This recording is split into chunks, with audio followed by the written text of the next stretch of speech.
Good afternoon, ladies and gentlemen. You're listening to Financial Survival, sponsored by Discount Gold and Silver Trading.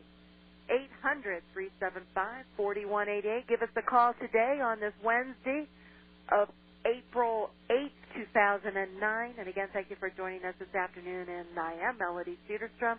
And again, thank you all for giving us a call and purchasing your gold and silver coins. Here at Discount Gold and Silver, we do appreciate your support for the programs that we have, and that is a great way of keeping us on the air, but it's also a great way to purchase your gold and silver coins at a great price, fast shipping, and quality products. So give us a call and visit our website at discountgoldandsilvertrading.net, and questions regarding your gold and silver coins, and also questions for the program. And I have very few questions, so come on, folks. You have lots of time to send me some email questions for the program. Direct those to discountgoldandsilver@yahoo.com. I want to see how many of you are out there listening. Discountgoldandsilver@yahoo.com. And let's see if gold was listening today. Well, it started out pretty good. We had a high of 891, and we're settling around 881. We have silver up 3 pennies at 12.30. We have platinum up 13 at 11.86, and we have palladium up $8 at 237. So a little bit of a mixed bag, but gold was positive most of the day, and a wide range from a low of 877 to, again, the high of 891. So basically we're looking at about 881 right now, 881.30, down 80 cents. So strange day, another day of the plain old government in there just playing around, manipulating everything. And, of course, we have Robert Chapman joining us today from the International Forecaster. Good afternoon, Bob, and they did it again. Yes, they did, and good afternoon to you and everybody who's listening. You know, they are so arrogant. It's so blatant what they're doing. 8 minutes before the close, the market was off 10 points. It's up 48 right now, and that's probably the final at 78.37. I don't call the final until about 5 more minutes because they have late trades going through. But it's just disgusting. I mean, they do it every day. When I get up at 4, I was up at 4 this morning, and we had an 8.90.50 in the next month, the outside month. Gold was up 7.20, and we come into the opening, it was up about $4, and they just banged it down all day long. And the access market is really relatively unchanged. The XEU was off 0.63, which means, you know, some of the stocks were off some very small fractions. We had a good day. Most of the larger stocks are up a little bit, but only, 10 cents, 25 cents. And I think Agnico probably was off about 3/4, and it was kind of fiddling around there all day. But it is the frustration of what, you see and you have to put up with. And, there's no place else for you to go. You don't have any choice because every market is experiencing the same thing. I mean, I talk to professionals who are trading commodities. They say all we can do is go with a trend and hope they don't kill us.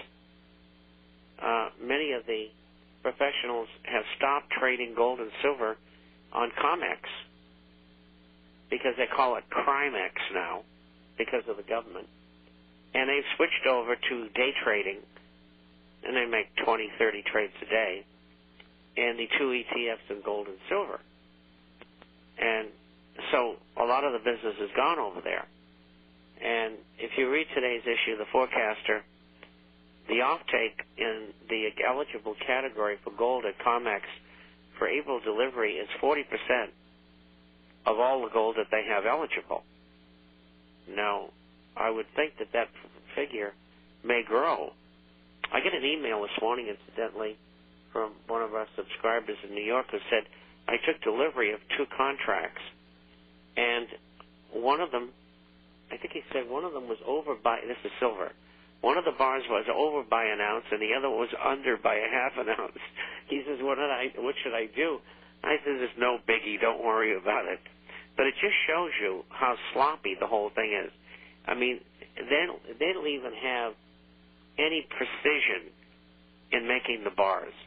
You know, if it's close, it's okay. It's unbelievable. None of the outtake in silver is not as large. What was that, Melanie? None of the 1,000-ounce bars that we sell are ever even at 1,000. That they'll run, you know, they can run a couple of ounces off. Yeah. Sometimes even more than that. You know, they can run 982, 989. You know, so they don't get charged for the full ounce. Kind of amazes me. I don't think they're cheating people. I just think that they're incompetent. Well, I'm sure a lot of dealers that sell those bars probably do. They probably charge them, you know. But I mean, why can't they pour 1,000-ounce bars? Because they're a bunch of dingbats, just like the people over at the U.S. Mint. Yeah. I mean, the Canadians are putting out coins, and the U.S. isn't. Give me a break. You know, Canadians are making all that money on them. Well, the U.S. wants to keep them off the market, and that's what that's all about. I got a piece in the issue, too, about people hoarding coins in Argentina, and you'll find that interesting. We come across all kinds of things. I mean, when you do the kind of research that we do, you know, I'm sorry that today's issue is large. It's about, I'll guess it, maybe 45 pages. But, you know, we had a guest article by one of the subscribers, Stuart Doherty, and he's been a subscriber now for about 15 years, and he wanted to write an article, so it's a couple of pages. So I said, fine, do it. He's a professional in the advertising business. So it's a very good article, and, you know, he knows what all you people know. But I do those kind of things, but anyway, there's a lot of good information in there. Another 3 countries have signed reciprocal deals with the U.S. government to turn over accounts of Americans, if requested, if they have accounts for Americans in their country. And the U.S. government has been muscling banks all over the world for a long time. That they're really putting heat on them now to get rid of all their U.S. citizen accounts. I mean, that's really unfair because it's not illegal to have an account in Zurich, no, we'll say Malmo in Sweden, or in Santiago in Chile, or whatever. It's perfectly legal. It's just if you make any money on it, you're supposed to report that to the government. And you know, that's okay. But why are they telling banks, forcing banks, to stop doing business with Americans? It's wrong. It's crazy. I mean, you know, it's a fundamental right as long as you're within the law. And what they're asking for, the United States government, is outside the law. It's one thing to say, oh, we want to know all the information and all the U.S. accounts you've got. And I guess they can demand that. But they can't demand that the banks stop doing business with Americans. I mean, a bank might have one account, or they might have 1,000. I mean, it depends upon what country you're in. But anyway, that's covered. We can come up with a lot of interesting stuff. Are the banks complying? We had 3 countries comply yesterday on a reciprocal agreement, and we had a very big bank in South America, Banco, that has said they won't take any more U.S. accounts. And that's wrong. But then again, you know, you listen to this program, everybody, because you know you're not going to get the truth anyplace else or in very few other places. and certainly not in the mainline media. And you know that your government is evil. You know that they're lying to you all the time, that they're corrupt. They're more corrupt than any other government I've ever heard of anywhere, with the exception of ancient Rome. And that was, institutionalized thievery by the inside family, so to speak. And the only time they had wars in Italy was when they were fighting each other for power.